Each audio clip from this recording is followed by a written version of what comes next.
everyone, welcome back to my channel. In today's video we're going to be doing a short overlay with French and some bows. This set was really nice and girly. I fell in love with this set. So the first thing I'm going to do is remove all the shine off her nails, and then I'm going to go super close to the cuticle area so that way I can remove all that dead skin. You do not want to skip this step because your nails will lift right off. Like, it would be a waste of product and a waste of time. So you have to make sure you remove all the shine off the natural nail plate. She did have a little extra gel polish left over on her nail beds, so I make sure I remove that. And I'm not really putting any pressure on her nails. It's just I did make the video go a little faster, so it does look like I'm going hard, but it's not. I literally do this on the lowest speed of my drill, which is a number 3. I know there's some nail techs out there that drills their client nails starting at a level 7, and I just can't do that. Like, I feel like you're going to be removing too much of the natural nail bed, like too much layers, and then that's where the acrylic starts to burn the clients. That I just don't do that type of stuff. I like to go with the lowest speed and move at my own speed. So removing the natural shine off the natural nail plate is the first thing you want to do. Be careful, don't put any pressure so you don't cause any harm on your client. Then I'm going to go ahead and clean off the nail bit with Young Nails Protein Bond. And then I went ahead and added my Young Nails, no, backwards. I cleaned the nails off with Young Nails Swipe. And then I add my Young Nails Protein Bond 2 times. And that's what's going to have your nails last a very long time. Remove the shine off the natural nail plate because that can cause lifting. So now, as you see, I already went ahead and placed the bead down. So her natural nails is short, but my client likes her nails short because the line of work she doesn't do long nails, so she likes a short set.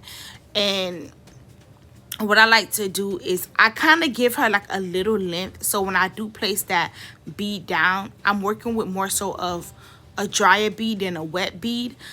I do add like 2 or 3 drops of acetone into my monomer. And by the way, the monomer that I'm using is from Not Polished, and the acrylic I'm using is Not Polished, and the color is Candy Yam Yam.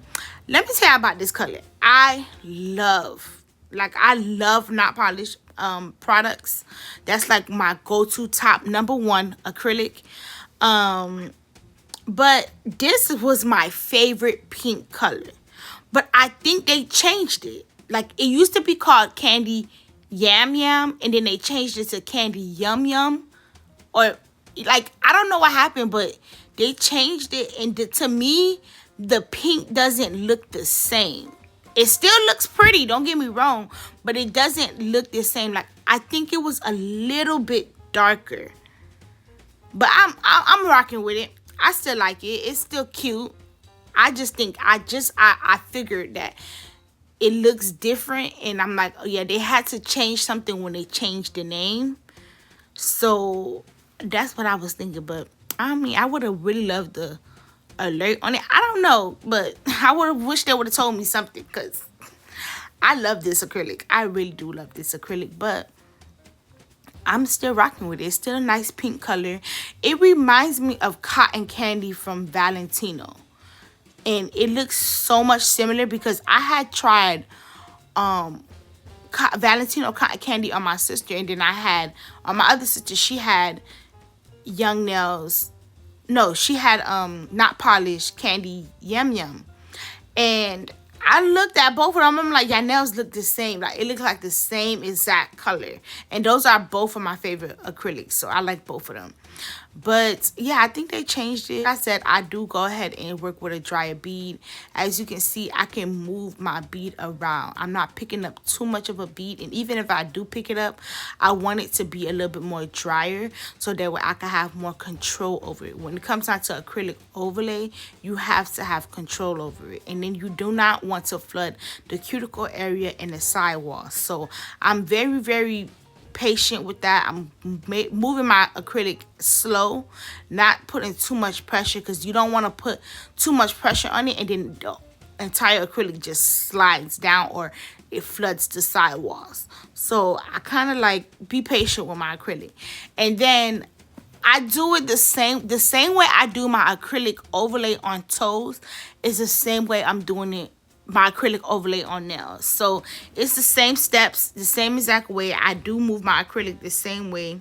One thing I can say I learned about doing the acrylic overlay is you just have to mold the acrylic. You want to mold the acrylic and take your time with it. If you're putting too much pressure with your brush, you're going to mess up the entire thing.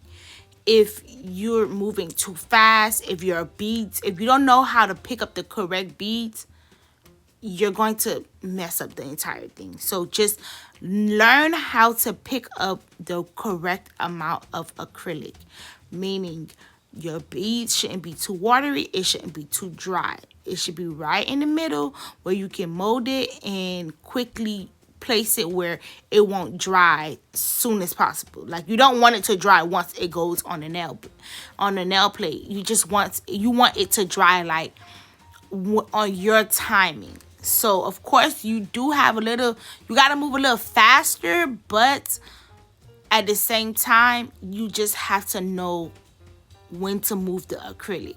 Like this small bead I just picked up, it's not super dry and it's not super wet. So I just placed it there. It's more on the runny side than drier. Like, I really don't know how to explain it, but it's not too bad where I was able to mold it to where I needed to be at without removing the entire acrylic. So I'm just going to keep on doing that same process. Look, you see how the bead is not going anywhere? I'm moving it. That's what you want to work with. Your acrylic should look just like this, where you're able to mold it. Pat it into place. Do a lot of patting. Do not jab your brush into the acrylic because then you're going to mess it up. So just kind of like mold it until you need it. And then you see when it gets to the tip of the nail how I move it up. That's only because I do not want, when it's time for me to drill it, the bottom of the tip of the nail is super bulky, and then I have to remove all that. That's more an extra work. So I try not to do it where it's going to become very bulky in the bottom. Because, you know, with acrylic overlay, you want it to look as natural as possible. You're going for a natural look because, you know, you're doing the overlay on their natural nail plate. 9 times out of 10, they either have longer nails or they have shorter nails. So her nails was literally short, like barely anything. So I had to make sure I did it where she's able to get a little length but not too much of a long length, because like I told you in the beginning, she does not like long nails. So enough talking. I feel like I've been talking for too long, but anyways, I'm gonna go ahead and let you guys enjoy this application and I'll be right back.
So we did go ahead and decide to do a French. So I am going to be doing a shorter French. Like, I don't want it to be too wide because her nails, I want it to look nice and natural. So I'm going to be using the black Madam Glam gel polish, which is perfect black.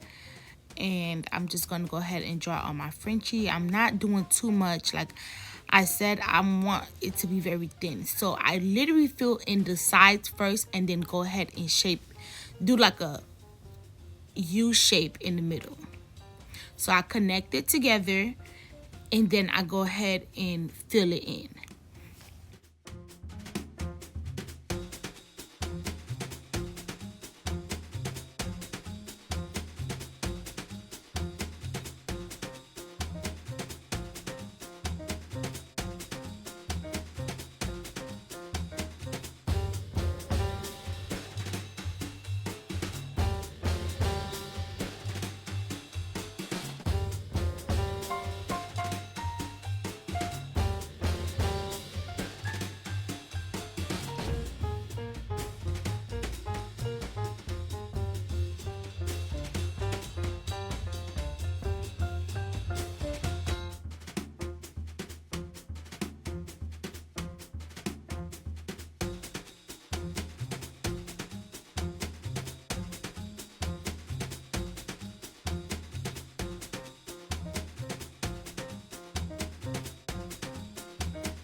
So once I'm done with that, I'm going to go ahead and glue on my charms.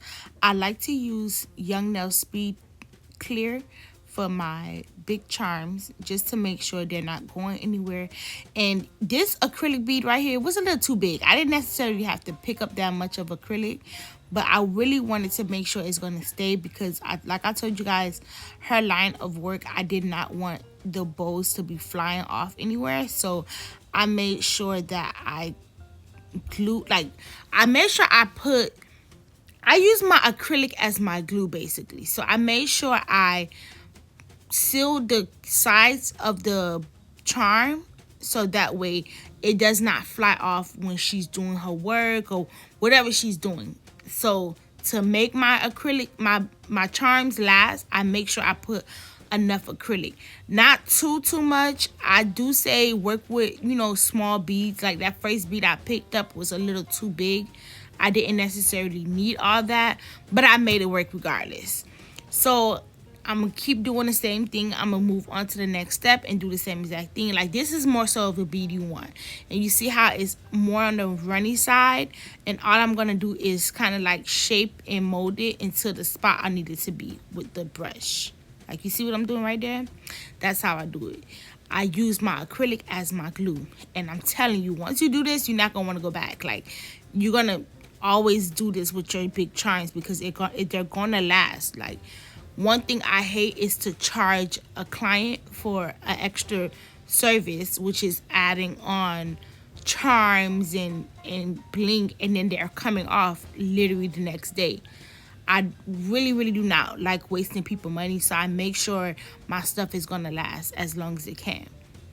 And once I'm done, I'm gonna go ahead and top coat it, and this is the final look. Thank you guys so much for watching. Please like and subscribe, and don't forget to leave a comment. Bye.